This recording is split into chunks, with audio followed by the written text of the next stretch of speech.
13/9/24 வெள்ளி. பொதுக்காலம் 23ஆம் வாரம். முதல் வாசகம்.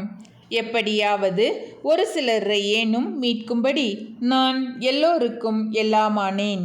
திருத்துதர் பவுல் கொரிந்தியருக்கு எழுதிய முதல் திருமுகத்திலிருந்து வாசகம். அதிகாரம் 9, இறைவசனங்கள் 16 முதல் 19, 22 முதல் 27.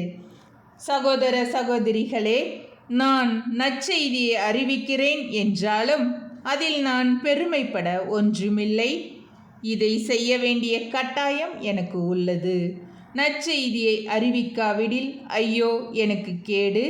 இதை நானாக விரும்பி செய்தால் எனக்கு கைமாறு உண்டு. நானாக விரும்பாவிட்டாலும் இது என்னிடம் ஒப்படைக்கப்பட்டுள்ள பொறுப்பாக இருக்கிறது. அப்படியானால் எனக்கு கைமாறு என்ன? உங்களுக்கு எச்செலவுமின்றி நற்செய்தியை அறிவிப்பதில் உள்ள மனநிறைவே அக்கைமாறு. நான் நற்செய்தி அறிவிப்போருக்குரிய உரிமையை கொஞ்சம் கூட பயன்படுத்தி கொள்ளவில்லை. நான் யாருக்கும் அடிமையாயில்லாதிருந்தும் பலரை கிறிஸ்துவிடம் கொண்டு வர என்னை எல்லோருக்கும் அடிமையாக்கி கொண்டேன். வலுவற்றவர்களை கிறிஸ்துவிடம் கொண்டு வர வலுவற்றவர்களுக்கு வலுவற்றவனானேன். எப்படியாவது ஒரு சிலரை ஏனும் மீட்கும்படி நான் எல்லோருக்கும் எல்லாமானேன். நற்செய்தியால் வரும் ஆசியில் பங்கு பெற வேண்டி நற்செய்திக்காக எல்லாவற்றையும் செய்கிறேன். பந்தய திடலில் ஓட வந்திருப்போர் பலர் ஓடினாலும் பரிசு பெறுபவர் ஒருவரே. இது உங்களுக்கு தெரியாதா? எனவே பரிசு பெறுவதற்காகவே நீங்களும் ஓடுங்கள்.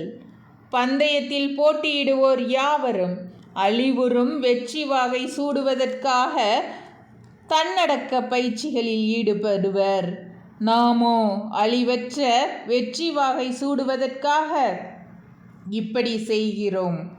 நான் குறிக்கோள் இன்றி ஓடுபவரைப் போல ஓடமாட்டேன்.